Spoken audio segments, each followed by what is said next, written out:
Alors aujourd'hui, ce sera chapitre 8 du livre Yentl le survivant par Rachel Chawat. Alors est-ce que mon propos est si désobligeant que les maisons d'édition ne souhaitent pas éditer mon propos? Je ne sais pas, je vous pose la question. Chapitre 8. Ce chapitre s'intitule Danger. Plus Yentl se montre efficace, plus les missions deviennent dangereuses. Aujourd'hui, ce sera la Syrie. Qui tout double. Traverser les frontières, se rendre chez l'ennemi est un grand risque, mais comme à l'habitude pour notre héros, cela n'est qu'un jeu d'enfant. Il doit démanteler un réseau de terroristes qui sévit depuis quelque temps, des kamikazes qui ont encore, il y a 3 jours, fait exploser un bus de la compagnie Eged. Ils s'infiltrent et se font exploser pour quelques billets. Il arrive même que ce soit des pauvres jeunes femmes, répudiées car violées dans leur pays, qui agissent, car elles n'ont pas le choix. L'endoctrinement ici virulent. L'attentat aura encore une fois été plus que violent. Des femmes, des enfants, des vieillards déchiquetés, là, en plein centre-ville de Haïfa. Des innocents ont flambé, sous ses yeux, alors qu'il sirotait tranquillement un coca à la terrasse du Capucci.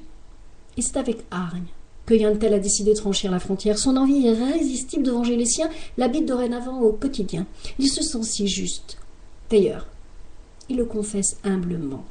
Si une force supérieure existe, et si elle m'a envoyé sur cette terre, c'est pour rétablir peut-être œil pour œil, dent pour dent. Alors la vue du sang, l'odeur du brûlé, le rend plus fort pour vaincre l'ennemi. Peut-on parler avec des gens qui ont été formatés à tuer, et des extrémistes sans nom, à qui dès leur premier âge, on confie des armes? Oh, Yentl n'est pas dupe. Seules les armes ont réponse à cette question, et son équipe est prête à y aller, quitte à ne pas revenir. Ils sont nombreux à s'y rendre, des experts, des surdoués de la minutie. Ils sont formés, encadrés. Un psychologue les rassure, car ils sont jeunes. C'est bien là toute la difficulté. Il ne faudra pas perdre pied. Celui-ci rappellera que la veille du départ, un jeune soldat lui a confié. Mais quand même, donner ma vie pour un petit bout de terre, après tout, quand on nous a proposé en TB, ce n'était pas une si mauvaise idée. Il avait été exclu de la mission in extremis.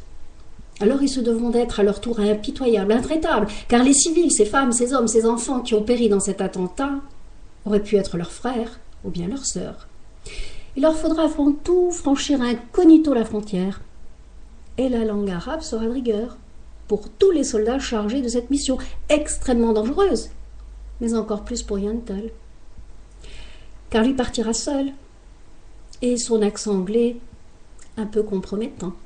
Il sera obligé, et c'est bien la première fois, d'atterrir sur le sol syrien, en tant que simple touriste, avec les risques que cela représente, car Israël a besoin de savoir comment s'organise cet aéroport, plaque tournante des terroristes venus de tous les pays. Il lui faudra non seulement ramener des photos, mais des informations de haute importance, des listes de tous ces activistes sans vergogne, des preuves de leur projet morbide. Et s'il se fait prendre, bien entendu. Le réseau est démantelé. Les gros bonnets ont parlé, on sait tout. Et les photos prises par Yentl nous ont bien renseigné. D'autres attentats ont été déjoués. Ces ignobles individus prévoyaient un attentat sur Paris et Strasbourg durant les fêtes de Noël. Tous les plans sont dorénavant dans ses mains. Ici, des petites croix indiquent le quartier de la Petite France, la place Saint-Michel. Une nouvelle guerre est née, qui prendra désormais les civils pour cible, et partout dans le monde, juifs ou pas juifs. Yentl s'est encore une fois risqué. La ride qui creuse définitivement son front en témoigne. Plus tard, il racontera à Sarah, cet homme, ce terroriste, comment il aura dû l'illuminer avec ses mains, égorgé comme on égorge un mouton lors d'un sacrifice. Voilà, c'était Rachel Chawat.